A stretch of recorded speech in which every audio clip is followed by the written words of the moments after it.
Has American media lost all creativity? This is Rabbi Son, hot takes on news, pop culture, and religion, hosted by Rabbi Patrick, that's me, and my son Javon, that's this guy. Spiritual, irreverent, always fearless, produced by Darshan Yeshiva. Let's all take a guess. We did this last time about how Javon is doing. Javon, how are you doing today? Yeah, because he's always fine. Exactly. Fine as can be. We just came from the gym. That was exciting. Yeah. Well, you were like doing 150 pounds on the leg presses. Exactly. I'm just naturally strong. Naturally strong and very humble, very demure. I'd be humble.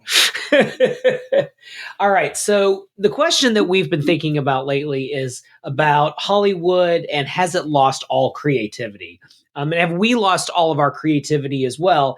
And we have a few quotes from Pure Vote about that. But Javon, tell us about like the remake and live action phenomenon from your perspective. I mean, I don't know. What's the perspective? I mean, they're just like coming out with the same old.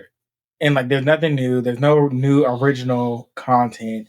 Like they have for the lineup of upcoming live action movies. Okay. Moana, Snow White, Lilo and Stitch, Mufasa. Like, we've heard those stories already. Right.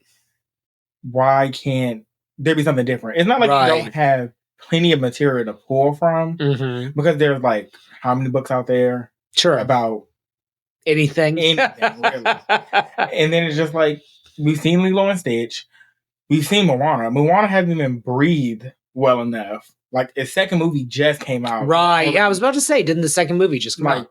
Second animated movie, yeah. To make it a live action when like no one was asking for that. Like, right. It's just like once they have like this good product, it's like, oh, how many movies can we churn out? And then it's just like, for example, one of the movies that are come back out, it's so they like to do reboots. They like to reboot franchises. Yep.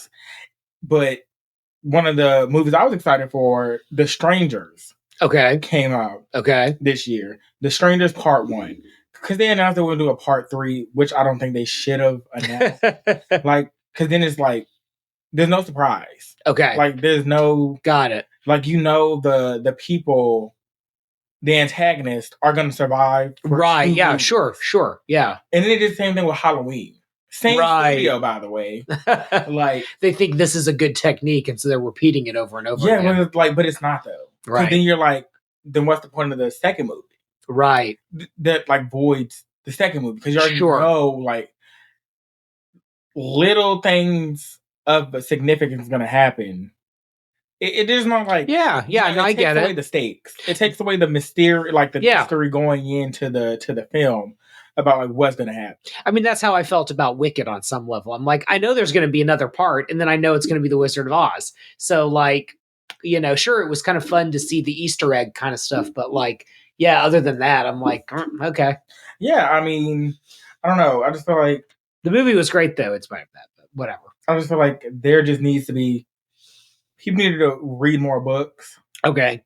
And people need to pivot towards something new instead of something that's like, oh, we can make money off of this. Right. Well, this is my constant frustration with why aren't there more sort of like, if we're going to do like princess stories or we're going to do like fairy tale type stories, tell South American stories, tell, you know, Africa is a gigantic continent. I'm sure we can find a lot of really cool. The most we got from Africa was Lion King. Right. Which isn't an African story. It's King Lear, I think. Actually, is the story that Lion King is based on. It's Shakespeare set up in Africa, so like but like no, like they could do Disney especially could do more with a lot of other content or get new content or make what happened to write some stories. Exactly, there are so many legends out there. Like mythology is like a great thing. Yes, to write stories about. Sure. To write a movie around. Sure.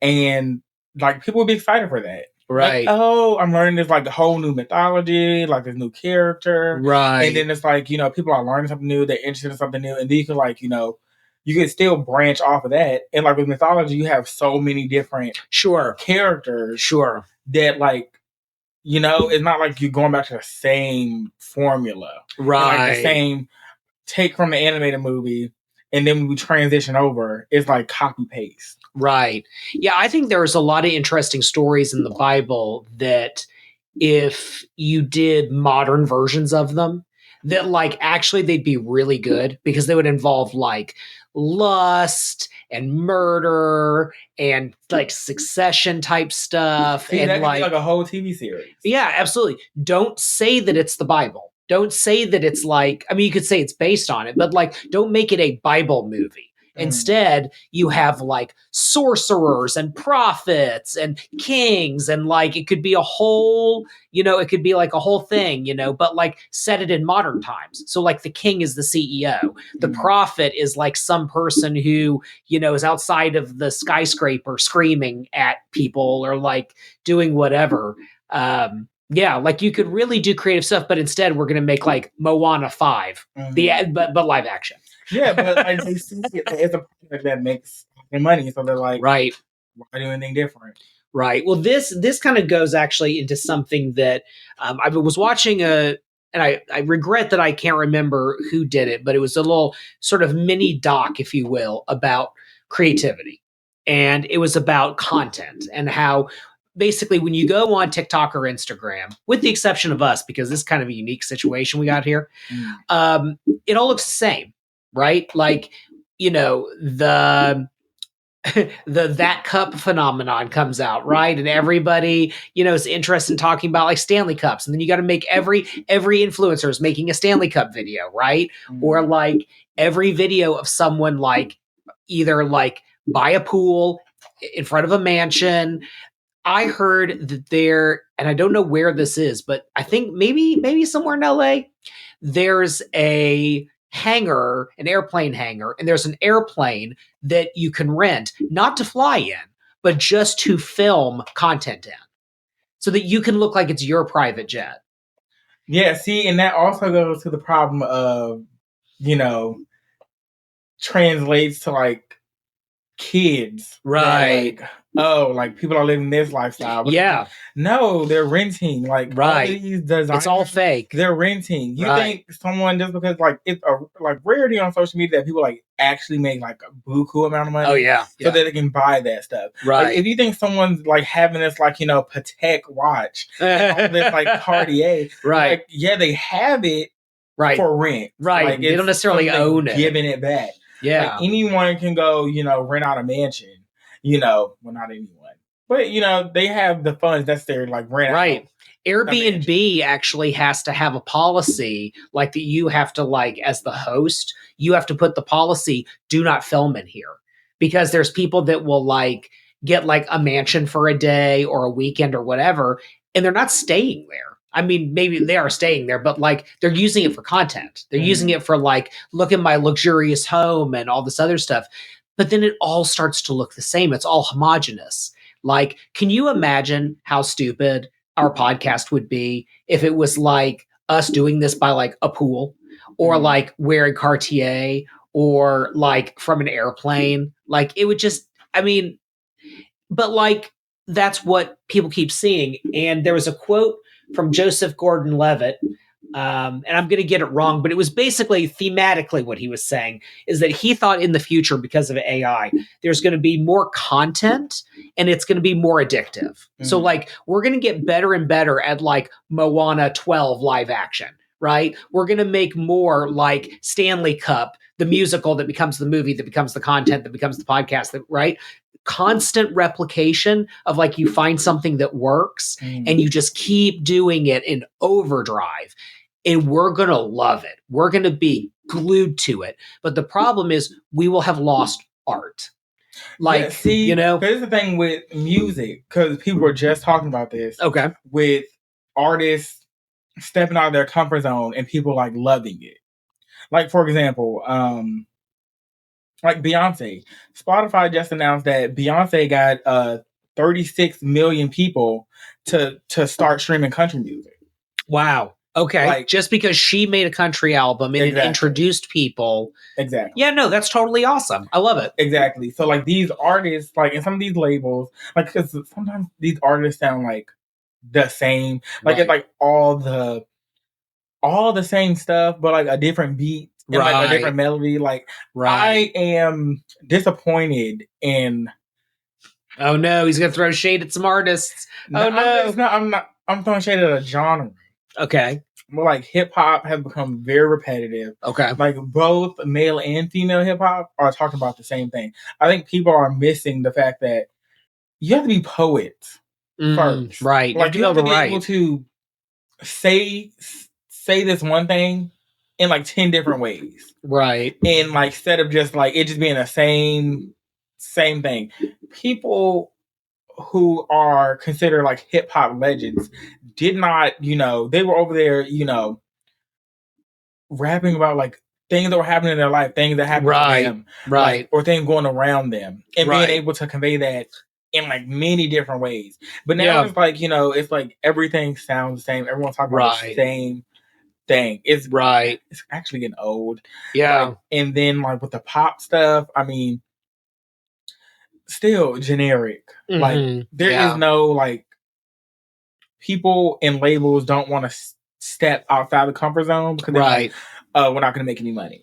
Right. Or and it's this repackaging of like, so you take, okay, well, here's what works. Okay, well, if you're this and you play this and you write about this, okay, great. Well, let's just draw a circle around all of that. Okay, that's an artist we can sell. It's marketing. It's just marketing as the art form. It's the artist Andy Warhol, I think maybe somewhere around here, I've got some Andy Warhol prints and stuff like that, said famously that in the future, everyone would be world famous for 15 minutes. And he's absolutely right, because the internet like gives you that. But the problem too is that when it's all just commerce, when like the art is commerce and where commerce is the art form, then like, at what point is it all just vapid, right? At what point is it just like, I'm going to go into AI and I'm going to be like, write a hip hop song as though I have such and such a background or whatever.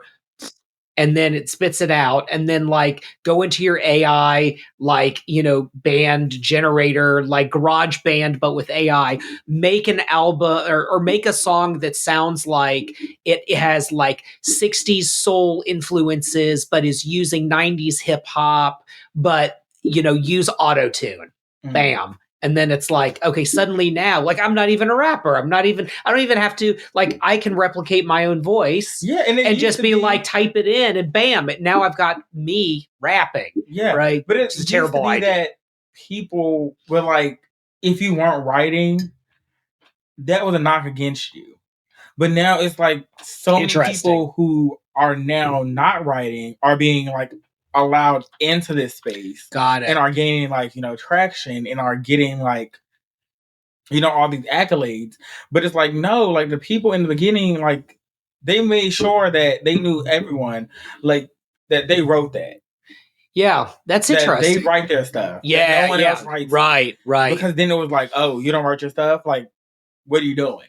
Right. Like, you're just faking. You're not real. Like, it is just like, you're just like this presentation. Like, you need to write. And sometimes, like, writing, it's not just like you need to write, but you need to write. Because, like, who knows you?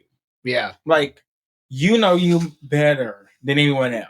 Well, that was where like Kesha got her start, right? Because she was like a songwriter, and then they were like, "Oh, wait, actually, like you could do it." And was Lady Gaga like that too, or was it just Kesha? I don't remember. I thought didn't Lady Gaga write her own music? She does, but I was saying wrote for other people.